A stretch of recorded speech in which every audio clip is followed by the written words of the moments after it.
Unity है उसी से घबरा के जो कुछ तोड़फोड़ हो रही है ये तो उसी से घबरा के हो रही है। अगर आप वोट देखते हैं अपोजिशन के पास 64% है या 63% है और बीजेपी के पास एनडीए के पास 37% है।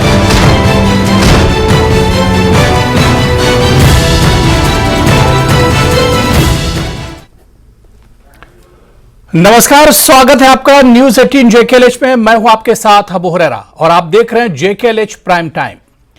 जैसे जैसे लोकसभा चुनाव 2024 का समय करीब आ रहा है वैसे वैसे सियासी गलियारों में हलचल भी तेज हो रही है।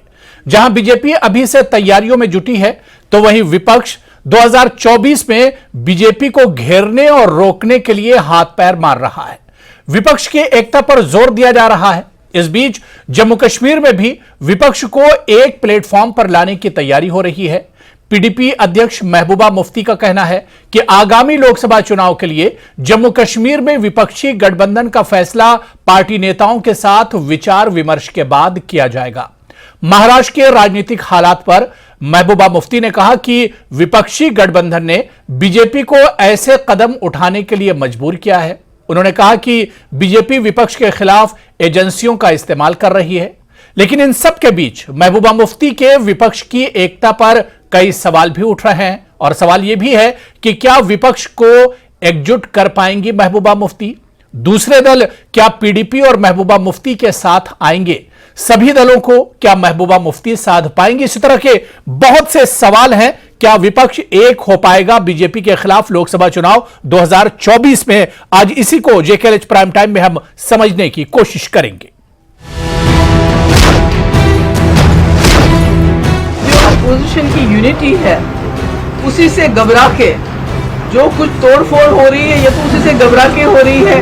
अगर आप वोट देखते हैं अपोजिशन के पास 64% है या 63% है और बीजेपी के पास एनडीए के पास 37% है।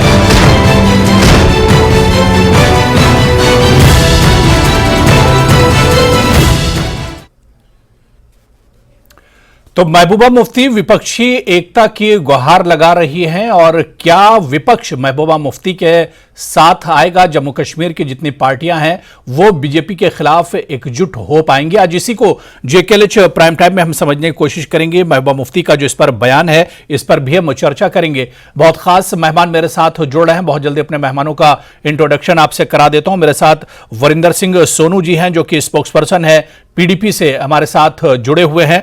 गुलाम नबी मोंगा जी हैं, एक्स एमएलसी हैं कांग्रेस से, वो भी इस चर्चा में हमारे साथ हैं। कुछ देर में हमारे साथ बीजेपी और एनसी के लीडर भी इस चर्चा में हमारे साथ होंगे। वरिंदर सिंह सोनू जी और गुलाम नबी मोंगा जी दोनों का बहुत स्वागत है जेकेएलएच प्राइम टाइम में। मैं वरिंदर सिंह सोनू जी आपसे शुरुआत करना चाहूंगा। वरिंदर सिंह सोनू जी, पिछले दिनों हमने देखा कि महबूबा मुफ्ती पटना में विपक्षी दलों की जो बैठक हुई थी उसमें महबूबा मुफ्ती पहुंची थी और अब महबूबा मुफ्ती जम्मू कश्मीर में विपक्ष को एक करने की बात कह रही हैं। नीतीश कुमार से काफी प्रभावित दिख रही है महबूबा मुफ्ती जी। देखिए, ऐसे है कि जो आपने विपक्ष को एकजुट करने की बात की है तो इसकी कवायद तो पिछले काफी देर से चल रही है बिल्कुल पूरे देश में। अगर मैं जम्मू कश्मीर की बात करूं तो जम्मू कश्मीर में तो 5 अगस्त 2019 को पहले आल पार्टी ने इकट्ठे होकर उस वक्त के गवर्नर सत्यपाल मलिक जी को कहा था कि आप ये काम मत कीजिए। तो उस वक्त के बाद सरकार ने इन सबको जेल में डाल दिया। तो जब वो बाहर आए हैं 11 महीने के बाद तो तब से लेके आज तक अपने पीएजीडी बनाया। तो आज भी अपोजिशन की पार्टी इकट्ठी होकर अपने डीडीसी चुनाव भी लड़ा था। तो आज जरूरत है देश को, अपोजिशन को इकट्ठे होकर के भारतीय जनता पार्टी या इनकी सरकार या माननीय जो नरेंद्र भाई मोदी साहब हैं जो हमारे देश के प्रधानमंत्री, इनकी जो नीति है इनकी सरकार की, उसके खिलाफ एकजुट होने की कवायद है। तो मैं समझता हूँ कि पूरे देश में भी ये चल रहा है। पूरे देश में लोग भी इकट्ठे हो रहे हैं, अपोजिशन पार्टियां इकट्ठी हो रही हैं और इस वक्त समय की पुकार है क्योंकि सेकुलर ताकतों को इकट्ठे होकर कम्युनल फोर्स के साथ मुकाबला करना है। भाई जो लोग देश का जवाब पूरा कीजिएगा। मैं बीच में आपको रोकना चाहूंगा। आप कहते हैं कि हमें बोलने नहीं दिया जाता। आप कह रहे हैं कि अपोजिशन इकट्ठा हो रहा है, एकजुट हो रहा है। महाराष्ट्र में तो ऐसा कुछ नजर नहीं आ रहा। वहां पर तो पूरा अपोजिशन बिखरा हुआ नजर आ रहा है। हाँ। एनसीपी की हालत आप देखिए वहां पर क्या है, देखिए शिवसेना की हालत वहां पर क्या है। बिल्कुल, मैं बिल्कुल, आपने अच्छा सवाल पूछा है कि भाई हम जो कहते थे कि पहले इस सरकार ने, नई दिल्ली सरकार ने या बीजेपी लेडेड गवर्नमेंट ने पहले जम्मू कश्मीर में पॉलिटिकल पार्टियों को बुलडोज करने का काम किया। सबसे ज्यादा बुलडोज उन्होंने पीडीपी को किया, ईडी के जरिए, एजेंसीज के जरिए हमारे लोग वहां से हमसे निकाले, फिर दूसरी पार्टी को तोड़ा, उसके बाद महाराष्ट्र में किया गया, पहले शिवसेना को तोड़ा गया, आज एनसीपी के। मैं एक चीज पूछना चाहता हूं, बीजेपी के शीर्ष नेतृत्व जो है, अभी बीजेपी के साथी पता नहीं जुड़े हैं कि नहीं जुड़े हैं, भाई जिस आपका कोई असूल है, आपका कोई, मैं कहता हूं कोई प्रोग्राम है, जिसको अजीत पवार साहब को आप चोर कहते थे, जिस अजीत पवार साहब को एनसीबी में कहते थे ये घोटालेबाज है, उसको आपने डिप्टी चीफ मिनिस्टर बना लिया। जिस छगन भुजबल को आपने 2 साल लगभग अरेस्ट करके रखा ईडी से और दूसरी एजेंसी से, तो उसको आज आपने सरकार में मंत्री बना लिया।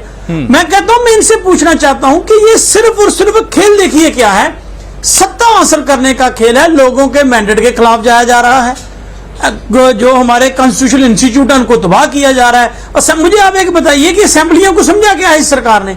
एमएलए किसी पार्टी का जीत के आया, ये अपना दबाव बनाते हैं, किसी के पीछे ईडी लगाते हैं, कुछ कोर करते हैं, किसी को, और जनता का पैसा मिसयूज हो रहा है। मेरे और आप जैसे लोगों का जो टैक्स पे है, जितना भी हम देते हैं, उसका मिसयूज करके सरकारों को तोड़ा जा रहा है। मैं तो एक पूछना चाहता हूं, भाई ये बता दीजिए कि इनके पास कौन सी वॉशिंग मशीन है? अगर बंदा अपोजिशन में है तो वो करप्ट होता है, तो रात इनकी वो इस वॉशिंग मशीन में डुबकी लगाई तो सुबह वो देशभक्त बन गए, सुबह वो, मैं कहता हूं, मॉडल कोड ऑफ कंडक्ट बन गए, तो उनको डिप्टी चीफ मिनिस्टर बना दिया, किसी को मंत्री बना दिया, फिर 2 साल आपने जो उनको अंदर रखा। तो आज देश की जनता ये जान चुकी है कि बीजेपी का एक ही काम है भी अपोजिशन को रोकना। मैं पूछना चाहता हूं कि आज सरकार क्यों नहीं उन पहलवानों की बात सुन के अपने ओलंपिक एसोसिएशन के प्रेसिडेंट को उन्होंने अरेस्ट किया, जो उनका मेंबर पार्लियामेंट है, उसके ऊपर क्यों नहीं ये सरकार कार्रवाई कर पाई? बिल्किस बानो के जो रेपिस्ट हैं वो उन्होंने छोड़ दिए, बात ये करते हैं बेटी पढ़ाओ बेटी बचाओ की। सो ऐसी बहुत सारी बातें, भाई अपोजिशन से इनको डर लगता है, इनको डर है, क्योंकि जैसे आज महबूबा मुफ्ती साहिबा ने कहा कि भारतीय जनता पार्टी, बीजेपी के पास तो वोट तो सिर्फ 33% ही है, 67% वोट इनके खिलाफ है। जब ये देखते हैं वो लोग इकट्ठे हो रहे हैं, तो एक चोर दरवाजा इन्होंने बना लिया है। पहले इन्होंने शिवसेना बाल ठाकरे को तोड़ा, तो वहां से एकनाथ शिंदे निकाल लिया। अब शरद पवार साहब जो कि अपोजिशन को इकट्ठी करने की बात कर रहे थे, तो उनको अजीत पवार साहब को बीच में से निकाल लिया। मैं पूछना चाहता हूं बीजेपी से, भाई मेरी बात जम्मू कश्मीर में भी हुई है, जम्मू कश्मीर में जो पार्टियां थी वो अब उनकी, मैंने तो कहा है सबसे ज्यादा अगर तोड़फोड़ की गई है तो पीपल्स डेमोक्रेटिक पार्टी की तोड़फोड़ की गई है। कितने एमएलए हमारे, मैं कहता हूं कि वरिंदर सिंह सोनू, जल्दी से दूसरे जो हमारे पैनलिस्ट हैं उन्हें भी चर्चा में जोड़ लेता हूं, उसके बाद हम अपनी बात आगे बढ़ाएंगे। गुलाम नबी मोंगा जी, एक्स एमएलसी कांग्रेस से, वो भी हमारे साथ जुड़ चुके हैं। गुलाम नबी मोंगा जी, आपका बहुत स्वागत है। और हमारे साथ रतनलाल गुप्ता साहब हैं, जम्मू प्रोविंशियल प्रेसिडेंट हैं जेके नेशनल कॉन्फ्रेंस से, वो भी हमारे साथ जुड़े हैं। रतनलाल गुप्ता साहब, सर आपका भी बहुत स्वागत है। मैं गुलाम नबी मोंगा जी, क्योंकि जैसे जैसे 2024 लोकसभा चुनाव करीब आ रहे हैं, वैसे वैसे विपक्ष की एकता की बात कही जा रही है। पटना में उसकी एक झलक हमने देखी थी। अब जम्मू कश्मीर में विपक्ष को एक प्लेटफॉर्म पर लाने की बात महबूबा मुफ्ती जी ने कही है। जी, सबसे पहले आपका शुक्रिया, और अपने पैनलिस्ट जो हैं आप साथ में इस वक्त, उनको आदाब और नमस्कार, अस्सलाम वालेकुम। जहां तक अपोजिशन का सवाल है, ऑल इंडिया लेवल पे उन्होंने एक कोशिश की है, और उन्होंने एक बहुत बड़ा इजलास वहां बुलाया पटना में। वो जो लड़ाई है, जो मैंने पिछले एक डिबेट में भी कहा था, ये सियासी लड़ाई होती है, और सियासी लड़ाई में बीजेपी को क्या डर है कि वो इतना डर गए हैं कि अपोजिशन साथ नहीं रहने चाहिए, अपोजिशन इकट्ठा नहीं होने चाहिए। तो उनका मुद्दा और मकसद ये है कि अगर वो इकट्ठे हो गए तो इनकी छुट्टी हो रही है। नहीं तो क्या कांग्रेस महबूबा मुफ्ती के साथ आएगी? महबूबा मुफ्ती जी ने जो इत्तेहाद की बात कही है, मैं आ रहा हूं, ये इस बात का भी मैं जवाब दे दूंगा, ऐसी बात नहीं है, आप सुन लीजिए। अब आपने बुलाया इस मंच पर, मैं आपको जवाब दे रहा हूं। तो उस पे बौखलाहट आई है इसमें, बीजेपी में। वो चाहते हैं कि ये इकट्ठा न हो जाए, उनका अपना हक है, अपोजिशन का अपना हक है। बीजेपी को हक है ये कहने का, अपोजिशन को हक ये कहने का है। अपोजिशन के पास इश्यूज है, इशू बेस्ड पॉलिटिक्स है। वहां मजहब की लड़ाई नहीं है, वहां पोलराइजेशन नहीं है, वहां एक दूसरे के खिलाफ, जैसे मेरे अभी भाई साहब ये कह रहे थे कि आप देखिए नॉर्थ ईस्ट की जो भी स्टेट्स हैं उनमें कैसे चेंज किया गया, गोवा में क्या किया गया, मध्य प्रदेश में क्या किया, कर्नाटका में लास्ट कैसे वहां कांग्रेस की हुकूमत को नीचे गिराया गया। इसी तरह से और जगहों पर अभी आप देख लीजिए, यहाँ तो ठीक है, वो ज्यादा से ज्यादा जो नुकसान हुआ है वो जम्मू कश्मीर में नुकसान हुआ है। जम्मू कश्मीर को हिस्टोरिकल स्टेट बना के यूटी बनाया। ठीक है, क्या जो महबूबा मुफ्ती जिस एकता की बात कर रही है वो मुमकिन है? आप बहुत नहीं, गुलाम नबी मोंगा जी बहुत सीनियर लीडर है, पॉलिटिक्स को बहुत करीब से आप देखते हैं, क्या ये मुमकिन है? कांग्रेस आएगी पीडीपी के साथ? देखिए ये आप पहले सुन तो लीजिए। जो महबूबा जी ने कहा है वो प्रयास है, वो कोशिश कर रहे हैं कि हम एक ही प्लेटफॉर्म पे आ जाए, ठीक है, राइट जी।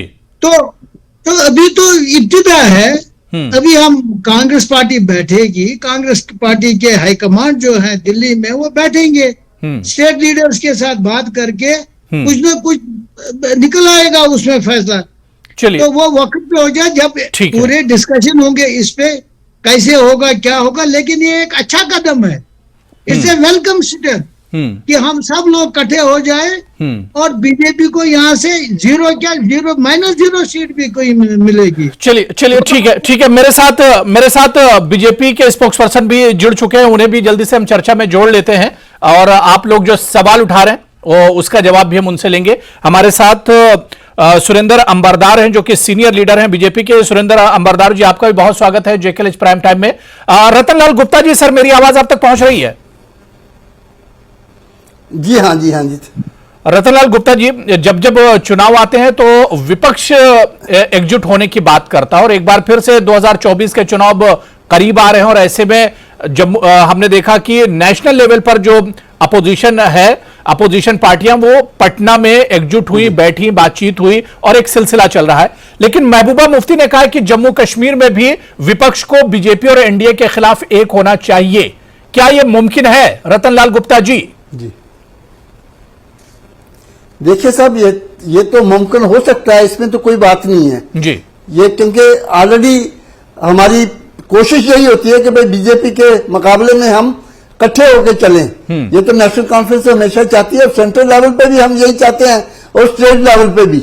अब देखते हैं इसका क्या रिजल्ट आउटकम निकलता है, अभी तो कहना प्री मैच्योर है, लेकिन कोशिश यही होगी कि भाई मिल के चले। ये देखते हैं अब, हाँ ये इसका क्या आउटकम निकलता है। अभी प्री मैच्योर है कहना स्टेट के लिए, क्योंकि स्टेट के इलेक्शन तो अभी असेंबली के तो हो नहीं रहे हैं। अब लोकसभा इलेक्शन में देखते हैं, लोकसभा के तो 2019 के चुनाव भी हुए थे, लोकसभा के चुनाव तो होंगे, 2024 के भी होंगे। क्या नेशनल कॉन्फ्रेंस पीडीपी के साथ आएगी? वो तो बीजेपी के खिलाफ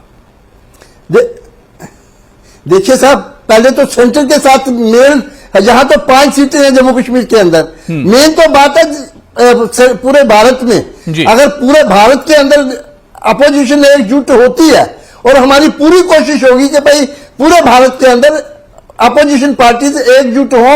उस सिलसिले में पटना के अंदर जो बातचीत हुई बड़ी हौसला अफजा थी और मैं समझता हूं कि एकजुट होना चाहिए। डेमोक्रेसी के लिए अपोजिशन का होना बहुत जरूरी है और अपोजिशन जो है डेमोक्रेसी में रूह होती है। लेकिन आपके सामने पोजीशन अभी महाराष्ट्र में क्या हुआ है वो आपके सामने है। पैसे के जोर पे हर जगह ये सिस्टम चल रहा है, हमें लगता है, लेकिन फिर भी अपोजिशन इनका डट के मुकाबले करेगी। और ये जो उनकी बैठकें हो रही है और पटना में हुई तो आपने देखा कि बीजेपी घबरा सी गई। राइट फ्रॉम मोदी साहब से लेके शाह साहब और तमाम निचले काडर के जो लोग थे इतने घबरा गए कि साहब ये क्या हो गया, ये अपोजिशन इकट्ठी होना शुरू हो गई है। लेकिन मुझे पूरी उम्मीद है, भगवान पे भरोसा है हमें कि अपोजिशन एकजुट होगी, एक मुक्त होगी और इनका मुकाबला करेगी। ठीक है। सुरेंद्र अंबरदार जी, महबूबा मुफ्ती जी ने कहा कि अपोजिशन जम्मू कश्मीर का उन्होंने सिनेरियो में उन्होंने बात कही है कि नेशनल लेवल पर तो अपोजिशन एकजुट हो रहा है, लेकिन जम्मू कश्मीर में भी उनकी कोशिश होगी कि जो जम्मू कश्मीर की पार्टियां हैं, नेशनल कॉन्फ्रेंस, कांग्रेस और दूसरी जो पार्टियां हैं, सबको एकजुट किया जाए, एक प्लेटफॉर्म पर लाया जाए और बीजेपी के खिलाफ जो अपोजिशन है वो एक हो, ये बात महबूबा मुफ्ती जी ने कही है। जी, मैं सुन रहा था कि अभी श्रीमान रतनलाल गुप्ता जी कह रहे थे कि जो अपोजिशन है वो डेमोक्रेसी का बहुत ही इंपॉर्टेंट फीचर होता है। तो ये जायज सी बात है कि इन सबको इकट्ठे होकर अपोजिशन में रहने का मौका मिलेगा। पिछली बार इनको पार्लियामेंट में 44 सीट्स मिली थी, इस बार ये मेहनत करके 50 के पार हो जाएंगे, हमें कोई दिक्कत नहीं है उसमें। जो अभी महबूबा जी की बात आप कर रहे हैं, तो मैं समझता हूं कि मैं अभी श्रीनगर में हूं, श्रीनगर में ही रहता हूं, तो कश्मीर के लोगों ने कुछ कारणों से महबूबा जी को रिजेक्ट किया है। एक तो मैं बताऊं कि सदात हसन मंटो का एक लेखन है कि असल में जिंदगी का मकसद आह को वाह बनाने में है, और महबूबा जी का मकसद है कि वाह को आह बनाने में। और ये कश्मीर की सोसाइटी समझ गई है, जम्मू कश्मीर का अवाम समझ गया है, क्योंकि जो अलायंस ऑफ एजेंडा के नाम से बीजेपी के साथ सरकार बनाकर उन्होंने जिस नरेटिव को जम्मू कश्मीर में एक नए कल्चर, स्टून कल्चर और पैलेट कल्चर को यहाँ उसका उदय किया था, उसको ग्लोरीफाई किया। महबूबा मुफ्ती ने तो आज महबूबा मुफ्ती जी ने प्रेस कॉन्फ्रेंस में कहा कि बीजेपी और मौजूदा जो सरकार है वो अपोजिशन को एजेंसियों के नाम पर डराती और धमकाती है, और यही कुछ बात इससे पहले कांग्रेस और पीडीपी और रतनलाल गुप्ता जी ने भी यही कहा कि घबरा रहा है, अपोजिशन की एकता से बीजेपी घबरा रही है। जी, मैं यही बात बता रहा हूं कि जो स्टोन पेल्टिंग और पैलेट कल्चर को फाइनेंस कर रहे थे और उन पे कोई लगाम नहीं थी, एजेंसीज को काम नहीं करने देते थे, जम्मू कश्मीर पुलिस को काम नहीं करने देते थे, उनकी जो अथॉरिटीज हैं उनको मिसयूज किया जा रहा था। और जो आप देखेंगे कि जम्मू कश्मीर में एक बहुत बड़ा इंस्टीट्यूशन था, जम्मू कश्मीर फाइनेंस कॉरपोरेशन, उसके 12,000 करोड़ रुपया इन लोगों ने अपने दोस्तों में लोन देकर दुबई से लेकर बेंगलोर तक मकान जो बनाए हैं, उनकी तहकीकात तो होगी। जो अगर इस बात से घबराते हैं, हमको लोगों की चिंता है। और आज आप देख रहे हैं कि जम्मू कश्मीर में जिन लोगों ने घास चराई की ज़मीन, फॉरेस्ट लैंड की ज़मीन, सरकारी ज़मीन पे हड़प किया था, आज जम्मू कश्मीर के एलजी एडमिनिस्ट्रेशन ने लैंडलेस लोगों को 5 मरला ज़मीन दे दिया है। इन बातों को लेकर तो महबूबा जी क्या सभी पॉलिटिकल पार्टीज अब घबराएंगी है। इसलिए एक तो महबूबा जी को बहुत सीरियस नहीं ले रहा है अभी जम्मू कश्मीर, बाकी जो खलील खान के फैसले हैं वो हो रहे हैं, बहुत अच्छी बात। वरिंदर सिंह सोनू जी, सुरेंद्र अंबरदार का कहना है कि महबूबा जी की पॉलिटिक्स को जम्मू कश्मीर को लोग बहुत अहमियत नहीं दे रहे हैं। देखिए, मैं सुरेंद्र अंबरदार साहब को सुन रहा था, मैंने उनकी पूरी बात सुनी है। मुझे उम्मीद है कि वो मेरी बात में भी इंटरेक्ट नहीं करेंगे, अपने वक्त पर बोलेंगे। इन्होंने कहा कि हम 5 मरले जमीन हाउसलेस को दे रहे हैं। फिर हमें ये बता दीजिए कि ये हाउसलेस जम्मू कश्मीर का या यूपी बिहार के सबके लोगों को देने जा रहे हैं। पहली बात तो ये है। दूसरी बात, इन्होंने कहा कि घास चराई का नाम लिया, सरकारी जमीन का नाम लिया। भाई, जब पीला पंजा आपके नेताओं के घरों तक पहुंचा, आपके नेताओं के शोरूम पर पहुंचा, तो पीले पंजे की ब्रेक लग गई, क्योंकि वो आपके लोग थे। एक सोशल मीडिया पर गिरदौरी घूम रही है कैंग गांव की, जो तहसील बलवाल जम्मू डिस्ट्रिक्ट में पड़ता है। वहां 16 कनाल जमीन की जब वो गिरदौरी घूमी सोशल मीडिया पर, पीले पंजे को ब्रेक लग गई। जब विजयपुर की जमीन बाहर निकली, इनके एक फार्मर मिनिस्टर का नाम आया, पीले पंजे को ब्रेक लग गई। भाई, मैं ये इनसे पूछना चाहता हूं, मैं एक बात इनसे कहना चाहता हूं बीजेपी से, शिकवा नहीं तेरी बेवफाई का हरगिज, शिकवा नहीं तेरी बेवफाई का हरगिज, गिला तो तब हो अगर तूने किसी के साथ निभाई हो। और यार, आपने निभाई किसके साथ है? मुझे बताइए, आपने जम्मू कश्मीर को बनाया क्या है? अगर आप इतने ही मजबूत हैं लोगों में, अगर आपको लोग इतना ही पसंद करते हैं, तो चुनाव क्यों नहीं कराते मेरे भाई? चलिए ना असेंबली चुनाव में, ले लो लोगों से मैंडेट। अगर आप इतने ही मजबूत लोग हो, भाई 4 साल आप हुकूमत में रहे, आपने एजेंडा ऑफ अलायंस की बात की, मुझे बताइए हमारे एजेंडा ऑफ अलायंस में था 370 और 35 के साथ छेड़छाड़ नहीं होगी, तो आप 4 साल हमारे साथ क्यों रहे? अंबरदार जी इसका जवाब देंगे, लेकिन बंद करके देखिए मैं अंबरदार जी इसका जवाब देंगे, लेकिन आज के डिबेट का जो इश्यू है कि क्या महबूबा मुफ्ती ने जो बात विपक्ष की एकता की जोड़ी है, इस पर क्या जितनी विपक्षी पार्टियां हैं, क्या नेशनल कॉन्फ्रेंस, कांग्रेस सभी एक साथ आ पाएंगी? मैं रतनलाल गुप्ता जी दोबारा से आपके पास आऊंगा। रतनलाल गुप्ता जी, आपने कहा कि विपक्ष एक होगा, लेकिन डॉक्टर फारूक अब्दुल्ला तो इससे पहले कह चुके हैं कि वो तनहा चुनाव लड़ेंगे, फिर एकता कैसे होगी? विपक्ष एक साथ फिर कैसे आएगा? रिजोल्यूशन भी उन्होंने पास किया है इसको लेकर। कहा कि ये अभी देखिए, मैं पहले ये कह रहा हूं कि जहां तक जम्मू कश्मीर का ताल्लुक है, पहले तो पूरे भारत में, हिंदुस्तान में पूरी अपोजिशन पार्टियां एक हों, क्योंकि जम्मू कश्मीर तो 5 सीटें हैं और वहां तो 543 सीटें हैं। पहले तो वहां अपोजिशन पार्टीज अगर एकजुट हो जाएंगी तो ऑटोमेटिकली जम्मू कश्मीर में भी असर होगा उसका, क्योंकि हमारे नुमाइंदे जो है, पिछली जो पटना में हुई है मीटिंग, महबूबा तो जम्मू कश्मीर में विपक्ष को एक करने की बात कही है। नेशनल लेवल पर ठीक है, विपक्ष एक हो रहा है कि जम्मू कश्मीर देखिए, ऑलरेडी आप जनाब जानते हैं कि ऑलरेडी जम्मू कश्मीर के अंदर तमाम अपोजिशन पार्टीज का जनाब डॉक्टर फारूक अब्दुल्ला जिसके चेयरमैन हैं, उन तो एक कट बना हुआ है। हम उमर अब्दुल्ला ने कहा कि हम तनहा चुनाव लड़ेंगे। उमर अब्दुल्ला ने कहा कि हम तनहा चुनाव लड़ेंगे। उमर अब्दुल्ला ने कहा कि तनहा चुनाव लड़ेंगे और रिजोल्यूशन भी उन्होंने पास किया इसे लेकर।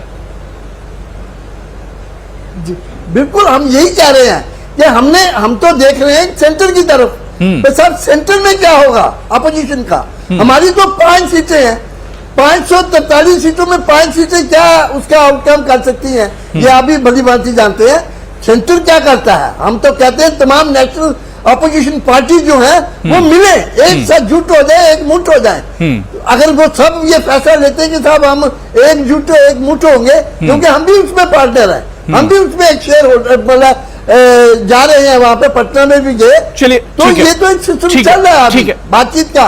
सुरेंद्र अंबरदार जी, सुरेंद्र अंबरदार जी, देखिए, जहां तक महबूबा मुफ्ती ने अलायंस की बात कही है और महबूबा मुफ्ती ने विपक्ष की एकता की बात कही है, तो बीजेपी भी तो कहीं ना कहीं एकजुट होने की बात कर रही है अपनी पार्टी को लेकर। गुलाम नबी आजाद साहब की जो नई पार्टी आई है उसे लेकर बीजेपी भी तो कहीं ना कहीं एक तरह से मौके की तलाश में है कि कुछ पार्टियों को अपने साथ लाया जाए। देखिए, मेरा जो महबूबा जी ने जो बात की है, मेरा जो मैसेज है उनके लिए भी और आप सबके माध्यम से, ये कयाम कैसा है राह में, तेरे ज़ौक़ की इश्क का क्या हुआ, अभी 4 कांटे चुभे नहीं, तेरे सब इरादे बदल गए। बात यह है कि महबूबा जी ने ट्राई की, जो decentralization of power Jammu Kashmir में आया था कि हम 3 टायर सिस्टम करेंगे, इन्होंने गुपकार अलायंस बनाई थी। गुपकार अलायंस कहाँ चली साहब? इनका तो अता पता ही नहीं है। गुपकार अलायंस ने क्या उखाड़ लिया जम्मू कश्मीर में? अब ये नहीं तो क्या बीजेपी क्या तनहा लड़ेगी? बीजेपी तनहा लड़ेगी? उखाड़ना क्या था? गुपकार अलायंस ने, आप कश्मीर में बुरी तरह से हार चुके हो, आप मुझे बताइए, आप चैनलों पे बैठ के कहते हैं गुपकार अलायंस ने क्या किया? अगर नहीं किया तो आपको चिंता किस चीज की है? चलिए ना चुनाव में, जाते क्यों नहीं है? अगर सब लोग जम्मू कश्मीर के आपके साथ हैं तो आप लोग चोरी दरवाजे से क्यों? मुझे आप बताइए ना, जवाब दीजिए ना, आप चोरी दरवाजे से क्यों करते हो घूमते? क्यों चोर? जब हम 50 के पार की बात कर रहे हैं तो इनको मिर्ची लग रही है साहब। आप जिस दिन भारतीय जनता पार्टी ने यह पब्लिकली कहा है कि इस बार 50 के पार होगा जम्मू कश्मीर में, उस दिन से इनको मिर्ची लगनी शुरू हो गई है।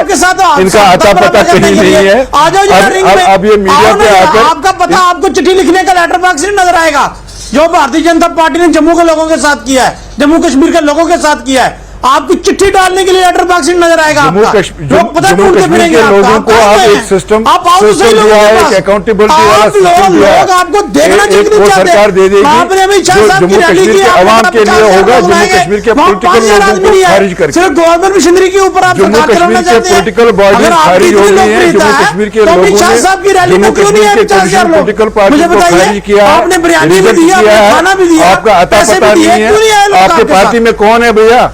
आप जरा अपने दूसरे लीडर का नाम तो बताइए। मैं कहता हूँ अपने दूसरे लीडर का नाम तो पूछ लीजिए। मैं नहीं हूँ काबिल, तू मेरा शौक तो देख, मेरा इंतजार तो कर। आपका प्रदेश अध्यक्ष लिख रहा है टाइगर अभी जिंदा है। जिंदा कौन है, मरा कौन है, बताओ दर्शकों को। आपका प्रदेश अध्यक्ष लिख रहा है टाइगर अभी जिंदा है। आप इनसे पूछ लीजिए कि इनका दूसरा लीडर कौन है, दूसरा नाम बता दीजिए पार्टी में कौन है। पुलिस और सिक्योरिटी अपने लोगों ने इनको रिजेक्ट कर दिया है। मुझे आप बताओ, ये सरकार पार्टी में मास एक्सोडस हुआ है, की सरकार चलेगी? मैं आपसे पूछना चाहता हूं, आप सरकारी प्लेयरों में 4 लोगों का देता है अपने आप को, पटना भी जाती है, जिसको लोग वोट करें, जिसको बैंगलोर भी जाती है, आपको सरकारी पदों पर काबिज हो, आप अपने आप को पॉलिटिकल लोग समझते हो। इनके आप तो ब्यूरोक्रेट हैं साहब, आप सरकारी पदों पर काबिज हो। चलिए ठीक है, आप गाड़ियों के ठीक है। गुलाम नबी मोंगा जी बहुत देर से वेट कर रहे हैं, मैं जल्दी से मोंगा जी से एक सवाल ले लेता हूँ। ठीक है, बात हो गई। देखिए वरिंदर जी, मैंने टाइम दे दिया। सुरेंद्र अंबरदार जी आपको भी टाइम दे दिया, मैं दोबारा से आ रहा हूं। मैं बहुत जल्दी गुलाम नबी मोंगा जी, सर अपोजिशन की हम देख रहे हैं कि दूरियां बहुत हैं और ऐसे में महबूबा मुफ्ती एक करने की बात कह रही हैं, तो क्या अपोजिशन पार्टियां वाकई में एक हो पाएंगी? तो मुझे पहले सबसे आपसे अर्ज है, सबसे पहले कि जो आपका टॉपिक है, डिस्कशन है, जी जी, क्या तो उसी को रेस्ट्रिक्ट करना चाहिए। ये तानाबाजी यहाँ अच्छा नहीं लग रहा है। नहीं ठीक है, उसी पर देखिए, बहस तो उसी पर हो रही है। जी जी, देखिए आपका ये कहना अपोजिशन में, अपोजिशन क्यों यकजा हो रही है, इकट्ठे हो रही है, वो मैंने इससे पहले भी कहा, इश्यूज पे, उस इश्यूज पे वो नजदीक जा रहे हैं। इसी वजह से पटना में एक बहुत नजदीक कहाँ जा रहे हैं? पीडीपी एनसी में दूरी है, कांग्रेस और दूसरी पार्टियों में दूरी है, तो नजदीक कहाँ जा रहे हैं? नहीं, वो कोई अगर दिल में सही तरीके से जज्बा वो हो यकजहती का, हो जाएगा। मैं रतनलाल गुप्ता जी आ रहा हूँ जी। एक मिनट, वह there is a will, there is a way. अब इनको खतरा लगा बीजेपी को कि शरद पवार जी इनको इकट्ठा कर रहे हैं। अब पता क्या ड्रामा किया यहाँ महाराष्ट्र में कल, वहां एनसीपी के लोग ले गए 8 लेजिस्लेचर्स। आप ये देख लीजिए, परसों तो इनको कह रहे थे वो चोर हैं, वो डाकू हैं, उन पर डाका उनको ये सीबीआई के जरिए भी कर रहा है, ईडी के जरिए कर रहा है। आज उनको गले लगाया, आज तो वो बिल्कुल ठीक है। यही तरीका ये कर रहे हैं, यही तरीका इन्होंने स्टेट। ठीक है, टाइम समय मेरे पास कम बचा है। रतनलाल गुप्ता जी, दिल की दूरियां है, पीडीपी या महबूबा मुफ्ती कह रही है, तो एनसी और पीडीपी में बहुत दूरियां हैं। क्या करीब आ पाएंगे नेशनल कॉन्फ्रेंस और पीडीपी या दूसरी जो अपोजिशन पार्टियां हैं? जरूर आ सकते हैं, रतनलाल गुप्ता जी पहले ही कहा, एक आ सकते हैं, क्यों नहीं आ जम्मू सकते? कश्मीर के अंदर ऑलरेडी अपोजिशन पार्टीज का एक अम्ब्रेला बना हुआ है, जिसके चेयरमैन डॉक्टर फारूक साहब हैं। अभी ये प्री मेच्योर है बात कहना कि हम इकट्ठे मिलकर चलेंगे, नहीं चलेंगे। नहीं, गुप्कार तो खत्म हो गया। देखिए एक गुप्कार का अलायंस बना था, वो तो खत्म हो गया। आगे देखिए गुप्कार, मैं बोल कह रहा हूँ, नहीं, गुप्कार की जहां तक इन्होंने बात की सुरेंद्र जी ने, गुप्कार कहाँ खत्म हुआ है हमें बताइए। हम आज पीएचडी का हिस्सा बीडीपी नेशनल कॉन्फ्रेंस भी, बीजेपी ने कुल 140 में से 3 सीटें हासिल की। ये किसकी बात कर रहे हैं? कौन से 50+ की बात कर रहे हैं? हमें बताइए। हम कहते हैं आप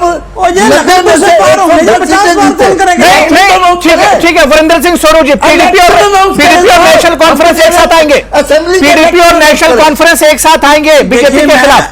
वरिंदर सिंह सोनू जी, हम तो आज भी इकट्ठे हैं, पीएचडी बना हुआ है। सुनिए, पीएचडी आज भी बना है, डॉक्टर फारूक साहब उसके चेयरमैन है, एनसीपीडीपी अलायंस भी आज भी है।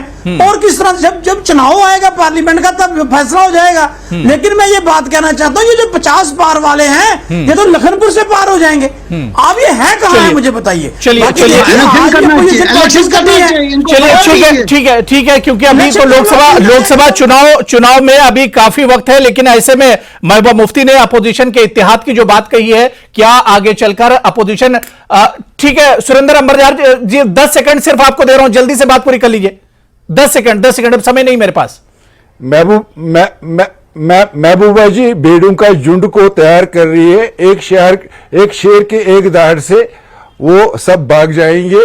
यकीन कर लीजिए इस सारे कहानी का कोई अर्थ नहीं है। लोगों में ये सिर्फ प्रोपेगेंडा है। It has no relevance. चलिए अब देखेंगे आगे क्या होता है, आने वाले दिनों में क्या होता है। अभी तो लोकसभा चुनाव में वक्त है और तैयारियां शुरू हो गई, लेकिन क्या महबूबा मुफ्ती की कॉल पर जम्मू कश्मीर की तमाम पार्टियां एक छत के नीचे एक प्लेटफॉर्म पर आ पाएंगी, यह देखना बहुत दिलचस्प होगा। बहुत बहुत शुक्रिया, बड़ी अच्छी बातचीत हुई। वीरेंद्र सिंह सोनू जी, गुलाम नबी मोंगा जी, सुरेंद्र अंबरदार जी और रतनलाल गुप्ता जी, सभी का बहुत बहुत शुक्रिया डिबेट में जुड़ने के लिए। नमस्कार।